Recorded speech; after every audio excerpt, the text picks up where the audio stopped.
তোফাজ্জল দীর্ঘদিন পর্যন্ত এলাকায় চলাফেরা করেছে। এমন কোন ইতিহাস আমরা দেখতে পাই না যে তোফাজ্জল কোনো মানুষের একটি সম্পদ নষ্ট করেছে, কোনো মানুষের একটি সম্পদ অবৈধভাবে তিনি ধরেছেন। তার সর্বোচ্চ চাহিদা ছিল 50 টাকা, 20 টাকা, একজনের কাছে চাইতো, কিছু খাইতো।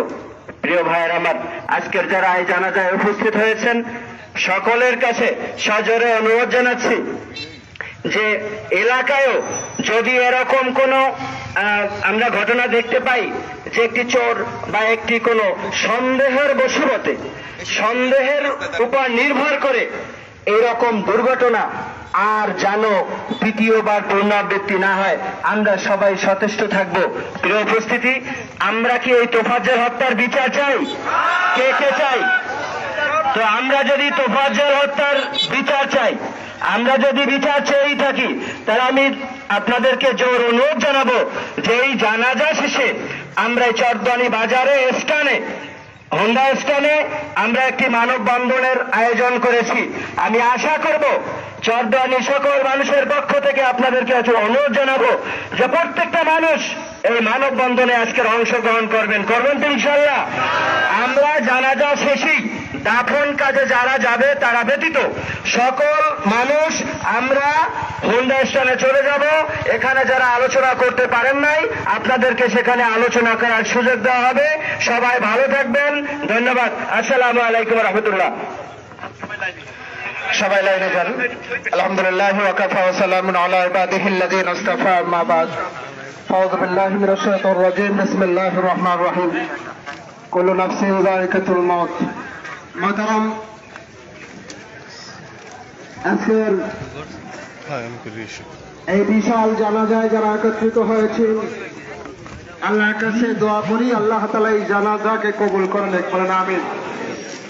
কিন্তু ভাগ্যের নির্মম পরিহাস যে আমাদের তোফাজ্জল তার উপর এরকম নির্যাতন হবে, নির্যাতিত হবে। তোফাজ্জল কখনো কখনো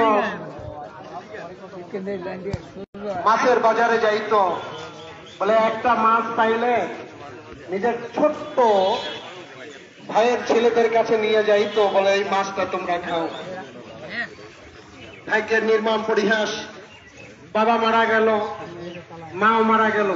কিন্তু আমার কাছে বড় আশ্চর্য লাগতেছে যে তার মা তার বাবার জানাজা আমি পড়াইছিলাম, কিন্তু তোফাজ্জলের জানাজা আমাকে পড়াতে হবে সে কথা বুঝি না। জেনেছিলাম তোফাজ্জল আমার জানাজায় শরীক হবে, কিন্তু যেখানে মানুষ গড়ার কারিগর, আমার বড় ভাইও ঢাকা ইউনিভার্সিটিতে পড়েছিল, অনেক গিয়েছি ঢাকা ইউনিভার্সিটিতে, কিন্তু নিজের কাছে এখন খুব গেছিলাম এইটাই বড় দুর্বিষহ লাগতেছে যে একটা ছেলেকে কিভাবে নির্যাতন করলে পায়ের হস্ত খসে পড়তে পারে, কিভাবে রক্তাক্ত হতে পারে। আমার মনে পড়ে যারা তোরা শিক্ষিত হয়েছে কিন্তু মানুষ হও নাই। জানুয়ারি রয়ে গেলে আমাদের সোহাগ বা শাসক বলেছেন, বলে ঢাকা ইউনিভার্সিটি থেকে তো রাজনীতি তৈরি হয়, এই যদি হয় রাজনীতির তো শেষ পরিণত আয়নাগারী হবে। এজন্য ভাই ও দোস্ত বুজুর্গ, আমি আজকের এক বন্ধু আমার রিয়াজ ঢাকা থেকে ফোন করছেন যে ভাই তোমার স্ট্যাটাস পেয়েছি, এই তোফাজ্জল তোমার গ্রামের। আমি বলতেছিলাম ভাই আমার গ্রামের না, আমার কাছের। আমার মনে আছে ওর বাবা একসময় দূরে চলে গেছিল, ওরা দুর্বিষহ জীবন যাপন করতো, আমাদের বাড়ি বারবার যাইতো, কিন্তু সেই থেকে তোফাজ্জলের জীবনে মনে হয় আর শান্তি হইল না। বলে আমার রিয়াজ বলতেছিল যে ভাই সারা বাংলাদেশের যে চোখের পানি, এই পানিতে হয়তো তোফাজ্জলের জিন্দেগি আল্লাহ তাআলা অনেক বড় করে দেবেন, তোফাজ্জলকে শহীদি মওত আল্লাহ তাআলা দান করবেন। এজন্য সবাই বলেন আমিন। সব আল্লাহ তোফাজ্জল জীবনে শান্তি পায় নাই, কষ্টই পেয়েছে।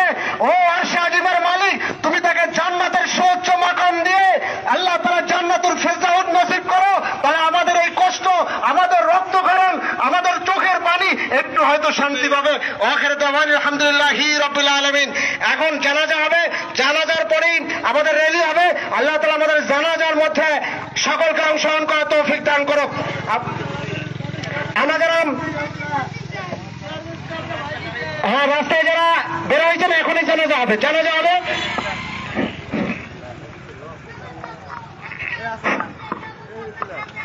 ফরজে কিফায়া জানাজার নামাজ 4 তাকবীরের সাথে আদায় করতে